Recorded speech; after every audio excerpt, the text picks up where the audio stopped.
Hello दोस्तों, स्वागत है आपका हमारे YouTube channel Mithun education and welfare trust में।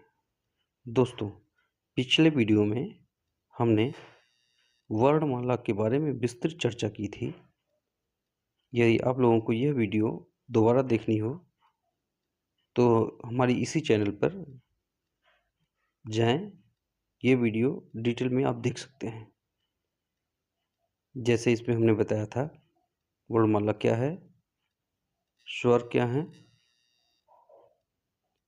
और व्यंजन क्या हैं, ह्रस्व स्वर क्या हैं, दीर्घ स्वर क्या हैं, ये कितने प्रकार के होते हैं, दीर्घ स्वर कितने प्रकार के होते हैं, स्पर्श व्यंजन क्या है, अंतस्थ व्यंजन क्या है, ऊष्म व्यंजन क्या है, आगत व्यंजन क्या है, संयुक्त व्यंजन क्या है, ये सब कितने प्रकार के सब होते हैं तथा कुल स्वरों की संख्या 11 होती है, व्यंजनों की संख्या 41 होती है, टोटल 52 वर्णमालाएँ होती हैं इत्यादि। ये सब चीज़ें हमने पिछली वीडियो में अपने बताया था। तो यदि आप लोगों को ये वीडियो देखनी है तो इसी चैनल पर वर्णमाला का संपूर्ण ज्ञान के नाम से यह वीडियो हमारे चैनल पर पड़ा हुआ है, तो आप लोग इसको जाके देख सकते हैं। तो आइए अब हम आगे चलते हैं कि वर्णमाला तक यदि हमको ज्ञान हो जाए तो अगला वर्णमाला से हमारा क्या बनता है, वर्णमाला का हम उपयोग कैसे करते हैं हिंदी भाषा में, वह हम देखते हैं। ठीक है दोस्तों, तो आइए हम आगे चलते हैं। तो हमारे सामने था शब्द। यह जो शब्द है, वो जो वर्णमालाएं हमने पढ़ी हुई थी, उसी वर्णमालाओं के प्रयोग से इन शब्दों का निर्माण होता है। यानी यह कह सकते हैं कि दो या दो से अधिक वर्णों के सार्थक मेल को भी शब्द कहते हैं। ठीक है, शब्द मुख्यतः तो कई प्रकार के होते हैं और भी होते हैं प्रकार, लेकिन यहाँ पे सार्थक और निरर्थक शब्द दिए गए हैं। लेकिन आगे यदि हम अभी चर्चा करेंगे तो शब्द कई प्रकार के होते हैं, ऐसा नहीं केवल सार्थक और निरर्थक, ऐसा नहीं है। तो आइए आगे चलते हैं। ये देखिए, यहाँ पे हम विस्तृत चर्चा करेंगे कि शब्द क्या होते हैं, कितने प्रकार के होते हैं। शब्द को तो अभी हमने जाना, पुराने अभी देखा कि परिभाषा क्या है कि दो या दो से अधिक सार्थक वर्णों के मेल को हम शब्द कहते हैं। अब शब्द कितने प्रकार के होते हैं, तो आइए हम देखते हैं। उत्पत्ति शब्द मुख्यतः 4 प्रकार के होते हैं। नंबर 1 अर्थ के आधार पर,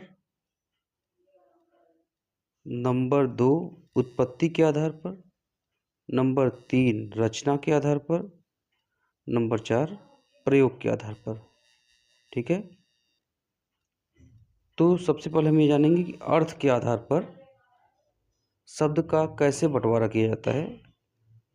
ठीक है, तो अर्थ के आधार पर यदि हम शब्द को देखेंगे तो शब्द दो प्रकार के होते हैं। अर्थ के आधार पर जो भी हमने पीछे पढ़ा हुआ था कि शब्द दो प्रकार के होते हैं, एक सार्थक और दूसरा निरर्थक। ठीक है, तो ही सबसे पहले इसी को हम ले लेते हैं कि शब्द अर्थ के आधार पर शब्द कितने प्रकार के होते हैं। अर्थ के आधार पर यदि देखेंगे तो शब्द दो प्रकार के होते हैं। एक होता है सार्थक शब्द और ये दूसरा होता है निरर्थक शब्द। ठीक है, और सार्थक शब्द में एकार्थ शब्द आते हैं, अनेकार्थ शब्द आते हैं, पर्यायवाची शब्द आते हैं, विलोम शब्द आते हैं। ठीक है, और समानभाषी शब्द युग्म ये भी इसी के अंतर्गत आते हैं। ठीक है दोस्तों, अब अगला देखते हैं इसका प्रकार उत्पत्ति के आधार पर। उत्पत्ति के आधार पर तत्सम, तद्भव, देशज, विदेशज इत्यादि जो प्रकार हैं, ये उत्पत्ति के आधार पर शब्दों के प्रकार हैं। अब अगला आते हैं रचना के आधार पर। रचना के आधार पर पहला है रूढ़ शब्द, दूसरा है यौगिक शब्द, तीसरा है योग रूढ़ शब्द। ये रचना के आधार पर है। अब आते हैं प्रयोग के आधार पर। प्रयोग के आधार पर यदि जानेंगे तो पहला है इसमें विकारी ये विकारी, जिसमें संज्ञा, विशेषण, क्रिया इत्यादि हम पढ़ेंगे। और दूसरा है अविकारी। अविकारी अविकारी में क्रिया विशेषण हम पढ़ेंगे, संबंध बोधक हम पढ़ेंगे, समुच्चय बोधक हम पढ़ेंगे, विस्मयादि बोधक हम पढ़ेंगे। ठीक है दोस्तों, तो ये तो हमारे सब टोटल हो गए शब्द के प्रकार। तो आइए हम अब विस्तृत चर्चा करते हैं। सबसे पहले हम लेते हैं अर्थ के आधार पर शब्द को कैसे पढ़ते हैं। अर्थ के आधार पर शब्द मुख्यतः दो प्रकार के होते हैं, सार्थक, निरर्थक। ठीक है, तो आइए चलते हैं आगे। अर्थ के आधार पर शब्द के कितने भेद होते हैं, अब ये हम पढ़ते हैं। अर्थ के आधार पर पहला हमने पढ़ा था सार्थक शब्द। तो सार्थक शब्द की यदि हम तुलना करें तो देखेंगे कि सार्थक शब्द होता क्या है, जिन शब्दों का कुछ न कुछ अर्थ हो वह सार्थक शब्द कहलाते हैं। जैसे ऐसा कोई शब्द हम कहें जिसका कुछ न कुछ अर्थ हो, वो क्या कहलाएंगे, सार्थक शब्द। जैसे रोटी। रोटी कैसे बना है, जो हमारा एक वर्ड है र, ठीक है, और उस पर एक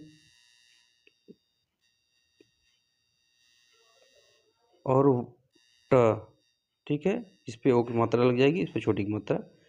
तो ये दोनों जब आपस में मिलते हैं, दो वर्ण, एक ये र वाला और एक ट वाला, जब ये दो वर्ण आपस में मिलते हैं तो हमारा एक शब्द बन जाता है जिसका नाम है रोटी। ठीक है, रोटी। इसी प्रकार पानी, पा प्लस नी मिलके पानी बन जाता है। दो वर्ण पा और नी जब मिलते हैं तो पानी बन जाता है। इस प्रकार डंडा आदि, ये सब शब्द जो हैं ये सार्थक शब्द की श्रेणी में होते हैं। सार्थक इन द सेंस कि ऐसे शब्द जिनका कुछ न कुछ अर्थ निकलता हो उसे हम सार्थक शब्द कहते हैं। ठीक है, अब नेक्स्ट चलते हैं निरर्थक शब्द।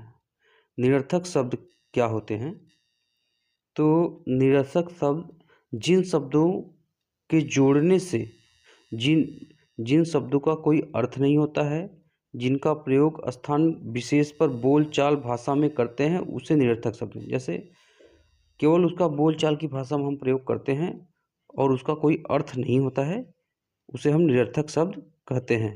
जैसे लोग कहते हैं फटाफट, चटाचट, धर धर, ये सब निरर्थक शब्द होते हैं।